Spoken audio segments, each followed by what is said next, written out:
Hello everybody, I am Rajika, your host. I am the Associate Director for Star Training Network and Corporate Galaxy. Building Talent is a learning and development initiative of Star Training Network in collaboration with corporategalaxy.com. Today it is my privilege and my pleasure to have Mr. Rajiv Chohan as our esteemed guest. So hello and welcome to the show, Mr. Chohan. Hello, Rajika. It's a pleasure to have you on the host. Singularly mine, pleasure certainly mine. And thanks a lot for taking out time for us in your busy and hectic schedule. May I request you to share with your viewers your career journey from T.S. Rajendra to Aegis? Well, you asked me a question which perhaps needs some awful lot of elaboration, but I'll try to keep it as short as possible. T.S. Rajendra was a very premier institute in my time for maritime training. So it produced all our maritime officers. Yeah. Previous to that was Dufferin, and so when I was growing up, I mean, a young man had just, well, I would say 2 or 3 careers ahead of him. A guy who was not awfully bright in terms of his academics had either the NDA or perhaps the Merchant Marine, which was Rajendra. So I took both the exams. I failed in NDA. I passed Rajendra. So I joined Rajendra. So that's how Rajendra happened. Okay. I did undertake the training successfully.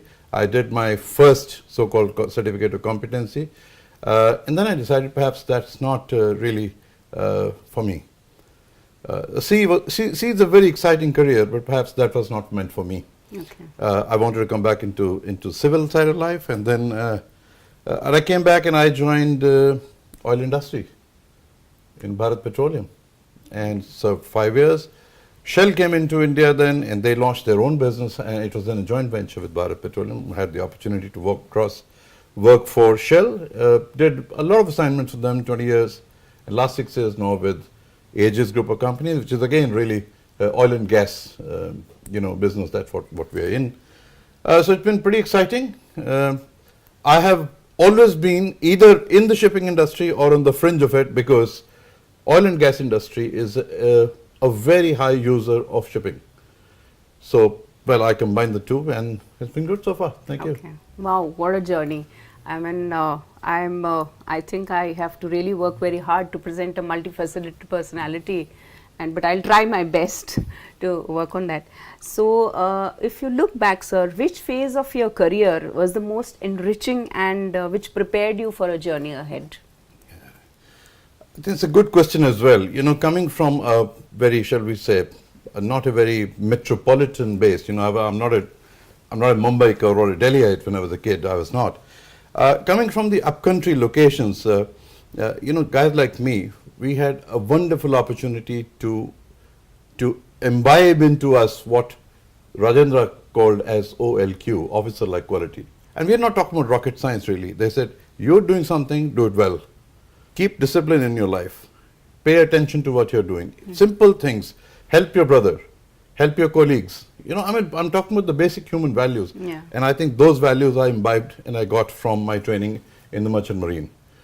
Shipping career was very, very good, because there you have limited resources. You're a sailing city. Yes. Really.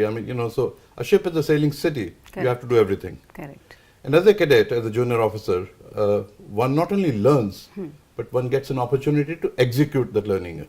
Correct. And I think, to my mind, that was formative for me. At that age, when say one is 18 to 22, 23, that sort of a age, it's a very impressionable age. And I think I got the opportunity to travel the world, be of my own, do a few things, learn a few things, and then execute those things. Yeah. I think so, At the same time, I would exactly. say. Yes. Because I think at a young age you don't get to execute it. Yeah. And I think that gave me an opportunity which I still cherish. Okay. So I think that perhaps was a foundation stone for me. So I think that was quite a lucky, I would say, a journey for you. Yeah, but a very challenging one as well. Very challenging. One has to really, grab the opportunity and really do a few things. But yes. So how did this switch from high seas to oil and gas come about? Yeah. I think, as I was saying, I sailed for about 4 or 5 years. I did my qualification as an officer over there. I didn't do too bad, really. I did well. And then it dawned on me that perhaps I was not cut out for a sea job. Okay. And I thought that it's better for me to look for an opportunity which is a civilian, side of business. Okay. And beggars can't be choosers. No, I came back and I said, well, I'm going to now take some exams. And one took exam here or there. Those are the times when people would say civil service is the best thing to do for a young man and so on and so forth. Did that. Bharat Petroleum happened then. Okay.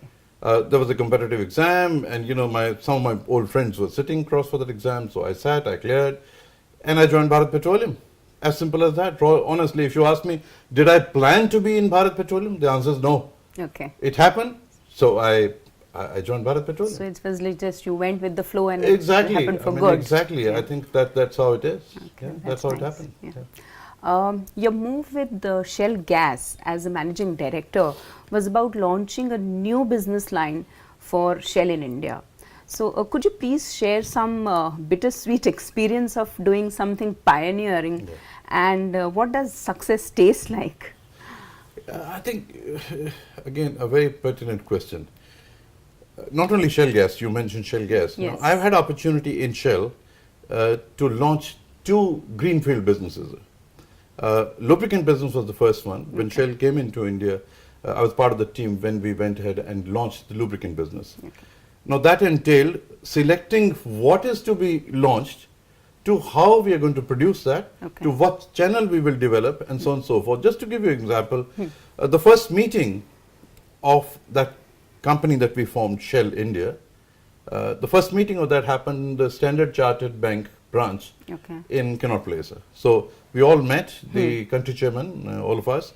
We met and we said, oh, where do we meet? Because we had no office. Acha. So we said, okay, let's meet in Standard Chartered Bank. Okay. So we met it there and then went to a restaurant, coffee shop, and we started working from there. Okay. So yes, you're right. I think it's been quite a memorable thing to launch not only a product range, but launch an organization. Yes. Starting from various registration, the rigmarole that you have, in India, all sorts of bureaucracy. But after that, the reward is, today when you look back, you say, geez, I did that. Yeah. Or my team, we together did that. We created not only an organization, a brand, but a platform for people to come and enjoy that. So it's been very satisfying, in terms of achievement. You feel very, very good about, but it's challenging in our country. So it's like quite a good combination of bitter and sweet. So Yeah, I think the bitter part is, as you would know, India is not the best of the place for ease of doing business. Recently, we have jumped a few places, but yeah, it's a bit difficult, Yes. getting your registrations done and launching a factory, for example, Correct. taking permissions, approvals, environmental clearances, the whole works. On the other hand, India is perhaps the most rewarding market. Look at the kind of growth that we have had in almost all segments. yeah. And that really attracts a marketer, that attracts a businessman, that attracts a leader to say, well, this is the market I'm going to be in. The famous quote is, it's not a question whether you want to be in India or not. The question really is, can you afford not to be in India? Okay. So I think India is So so exciting. True. True. And it's not a country, it's a continent. Yeah. I remember in Shell, since you asked what is a bittersweet memory, Yeah. a message which had to be communicated to, shall we say, a fairly large portion of Indians. We had to do it at least in 7 languages. Okay. Yeah, because you cannot reach India in Hindi and English alone. That's right. So you had to do the 4 southern languages, perhaps Bangla, Punjabi, so those sort of things. So you had to really do the communication at least in 7 languages. Okay. That's the kind of challenge India poses, and that's the kind of reward also it gives. And I think now with the bittersweet, I think there was more learning also attached to it. Absolutely true. You're quite right on that. Yeah. Yes. So where do you see oil and gas industry headed, given that oil prices diving worldwide, and the world is beginning to get free from its dependence on oil, from oil. So where do you see the industry going? I think I'm with you on that. The energy mix of the oil is certainly changing, and if you see we are as a word, as a one whole word, we are moving toward perhaps cleaner fuels, more renewable fuels. Yes. But let's also understand that our need for energy is not going down. Okay. The global need for energy, if anything, is only increasing. So therefore, I'm very confident in saying that the energy need going up, it is the energy mix which is going to change. So from fossil fuel, perhaps it will move, it is indeed moving toward more renewable areas, hydrogen cells, and you have, solar, and you have hydroelectric, and all sorts of things. But energy will be required. Okay. So the oil and gas industry per se, globally, India as well, has to really look forward, and they're already doing so, invest more and more into renewables, more and more into alternate form of energy. Okay. Because energy is going to be required for sure. Yes. And so therefore there is a change happening already. Yeah. So perhaps that's the change that industry will have to follow, and I'm sure industry will do that. Okay, that's nice. And because you've been into heading roles as for many business units, so what are the major challenges for, you can say, point few which business leaders face in the organizations, and if you can give some tips on how to navigate through them? Yeah. Well, you asked me to perhaps crystallize and sum up everything for the last 35 years, whatever I learned in about the next 2 minutes. Let me try that. I think the first and foremost thing is, more so in our country, many other parts of the globe, we have a tendency to take a shortcut and override the processes.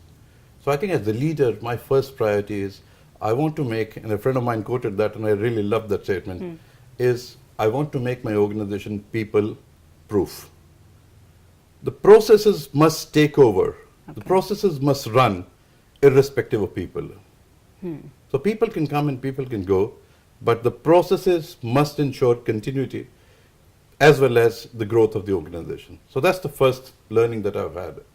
So launching new companies or new businesses, I mean, that's one thing that I have really laid a lot of emphasis on, and I think I succeeded in that. Okay. Yes. And that gave me tremendous satisfaction. It's like making an SOP for running a machine. I'm talking about making an SOP even for picking up telephone. Yeah. A good company, if a telephone person picks up the phone, correct, and if she or he was not to say, Namaste, company XYZ, how can I help you today? Well, I think it's a waste. Yeah. So that's the first thing, process orientation and making your organization people-free. The second thing, in the same breath, I want to say is, people are so important. Yes, that is also very true. Yeah, processes are important, yes, but people are even more important. Yeah. And going by the old 80-20 Pareto's law, I'm saying the 20% of the top people I need to retain. Come what may, whatever the cost. I need to retain my 20% top people. They are doing 80% of the work in any organization. Because as they said, people run business and business don't run people. Absolutely. Yeah. So second thing, first thing processes, the second thing I say is people. Yeah. And I'm not saying the whole population. Correct. I'm a firm believer of cutting the tail. The non-performers have no reason, no locus standi to be in my organization. I may sound ruthless, but I think it's good for them, good for me. No, but I guess that's what a crisp leader has to be. Yeah. But then the top 20% who are delivering 80% of my output, they must be taken care of. Yeah. And when I say taken care of, yes, remuneration is only one angle of it. Correct. But I'm now talking about coming to the third angle, which is the competence development. How do you keep him motivated? And how do you really ensure that the competences required for future are actually imparted to that group of, that bunch of people who are driving it today, making them capable of driving the organization tomorrow. And probably taking your seat tomorrow. So well, yes, you have succession planning is certainly a part of that. Yeah. And last but not the least, all these are end of the day, these are just means. Yeah. And finally, it is all about financial prudence. There's nothing better than single word called money. I mean, I may use a better word for value creation or whatever. The truth is, eventually, it's all about money. Yeah. So if you can't create that, I mean, you can create processes, you can create machines, and you can create people and very nice teams and so on and so forth. Correct. If they're unable to focus on money and really deliver on that, it's all pointless. So these 4-5 areas is something, and very crisply, if one was to define and work on those, I think that's what will do the trick. Excellent. I think that's what the best tips a leader can give to us. Coming on another set of work which you have worked on EHS, and you've been a crusader in EHS, as I'd say, and you don't let go of any opportunity to spend awareness of EHS and its importance. So please tell us your pursuits in the fields of EHS and the way forward to it. Okay. You asked a question, and I think for viewers' benefit, I must confess, we have to explain what EHS is. So we are talking about environment, H is health, and S is safety. So call it HSC or EHS or whatever, but we're talking about importance that businesses must give to HSC, health, safety, and environment. And I think you remember we were, while doing this shoot a few minutes back, I was asking our cameraman, could he remove his wire and take it to a place which will not intrude for normal walking in this room. Correct. I mean, that's where it starts from. Yes. It starts from your mindset, your thought about being safe. And I think this is where we need, as a society, typically in India, many parts of the world as well, perhaps the entire world, we need to pay attention to.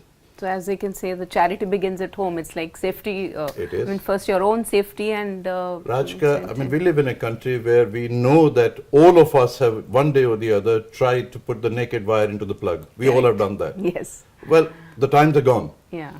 I think we need to. So my crusade, since you called me a crusader. Yes, I am. Yeah. I'm accused in my family of that, in my organization also of that. But I think it is our license to operate. Yeah. We owe it to not only to ourselves, but to our family, to our society at large, to our organization, to the nation, to the world. Yeah. We owe it to them to ensure that not only our employees are safe, Correct. but people associated with us remain safe. Yes. People associated with our brand and product, Correct. they remain safe. And therefore do everything possible. And that's everybody's duty. Everybody's, I think that's everybody's duty. But it starts at the top, Rajika. Yes. I have seen it, and I have done a lot of work globally across, on this theme. It starts at the top. If there is a management commitment, leadership commitment to HSC, health, safety, and environment, it tends to percolate down. Okay. People imbibe that. Yes. So I think it's a pursuit where leaders have to get involved. Correct. And once they do that, I think there is an opportunity to really do it in a very umbrella basis. Correct. Yeah. And in a proper organization, I think people, when you have right kind of people, they follow what the leader is doing. So the leader has to be doing exactly the right stuff. True. That's Absolutely. Now coming to your current role as Chief Executive Officer, what are the insights you can share with us on leading and managing the business which you are currently managing, and people in these units of and this time of uncertainty? So what are the... Let me distill it. I think the first and the foremost thing for me is to set up a governance framework. Okay. Organizations do need to be good corporate citizens. So it's like, first is you're required, mandated by law for certain areas of corporate governance. So I'm not going to even discuss that because that's mandated, you've got to do that. Yeah. But I'm saying, going beyond that, how do you make a framework under which your organization is going to operate? Yeah. I mean, HSC is certainly one part of it. Correct. So how do I tell people that this is a go area, this is a no-go area? So that's the first thing that we need to do as leaders. Yeah. Define the parameters, the framework under which we are going to work as an organization. The second thing that I'm saying is the competition mapping. I mean, if that's for any want of any other word, how do you not only map your competitor, but how do you crystal gaze into changing technologies, changing competitive scenario, and then figure out where do you position yourself today, how you're going to be able to position yourself for tomorrow, and that journey, how you're going to transform it. Yeah. I mean, how do you going to go from point A to point B? Okay. Third thing, having determined this is my framework, Yeah. this is my journey that I intend to take. Now, for that journey, I certainly need people. Correct. People are going to actually help me True. do that. True. How do I not only recruit the right people, but train, retain, motivate, and make them perform? I think that is a series of steps that one has to take. Yeah. Then those are the people who are going to set up the processes. They are going to set up all the SOPs. They are going to set up all the schedules to ensure that the production or whatever you're delivering, it happens to reach the end goal, which again, as I said earlier, And run the train it's the value creation finally. Yeah. The shareholder value creation, stakeholder value creation. Yeah. I mean, this bunch of people are going to do that. Yeah. So in series, in step, if I was to say, it is like about first setting up the framework. Correct. Well, the second is where we are, where we want to go, under what circumstances. Okay. What is our envelope? Okay. What is our competitive scenario? Yeah. Then how we are going to transgress and go from point A to point B, Yes. and transform ourselves wherever we are to undertake the journey, reach there. Who is going to do that? My people. And as I said, I'm a very firm believer of the top 20% performers who do 80% of the work. How are they going to be? How am I going to train them to take us from point A to point B? Correct. And the last thing is they are going to deliver on my profitability. They are going to set up the processes. They are going to set up and deliver on my aspirations for value creation. So I think this is a series of steps. Yeah. Sounds very logical. Yeah. Perhaps not as easy as I say, but it needs relentless day in and day out pursuit. Easy said than done. Absolutely, But you're then that's what the best leaders are about. True. Now, coming on the lighter side, I think, if not in the corporate corridors, where would we have seen Mr. Chohan? Well, I wouldn't be surprised if I was to do anything else, and if it had nothing to do with some letters, for example. I would certainly be in some art. Perhaps writing a few books, I would certainly be there. Theology is my passion, so I could be there. So I don't get time too much to do that, yes, but I would certainly I would have been an author. I think I'm one of those lucky people who got to hear your shairi, and I think you write also. Well, I do. So just tell about your passion this shairi, which how it started, and probably. Yeah. Well, to be honest, yes, I do know Urdu language, and I learnt it because I love Urdu shairi.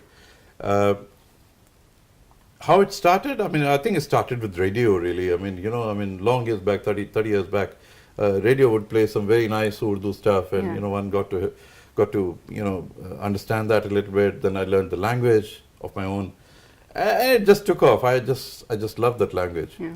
And the beauty of the Urdu poetry, really, Rajika, is it is the meaning that it says is an individual meaning. You could draw any meaning that you want. It's the way you look at the poetry. Yeah. And the second thing is it says a lot of things in very small lines. So I think that's the beauty of that. I remember the philosophy of the entire life could be summed up in just 2 lines. Faiz Ahmad Saab ne likha tha, Faiz ki raah sar basar manzil, Faiz ki raah sar basar manzil, hum jahan pahunche kamyab aaye. Very nice. So in English it would mean, he says the means and the end, the classic dilemma between that. Well, he says if I've chosen the right means to reach my destination, well, wherever I go, I am a success because I have chosen the right path. Okay. So I think Urdu poetry is really lovely. Yeah. So now you just said destinations. I would like to know your favorite holiday destination as well. Well, you say, I mean, I'm a very, me and my wife, we normally take a break into a secluded, hilly area, some mountains. India has plenty of them to offer. Yeah. We do travel sometimes. We do enjoy Sri Lanka. Europe is something that I don't think we are particularly fond of. But India has so much to offer, God's sake, everything. Very true. But we normally take some retreat in the northern parts of the country, go to some hills and, spend some time there. Okay. And if you have to define probably in one word or a sentence, how would you define Rajiv ji in one word or a sentence? That's difficult. That's really difficult.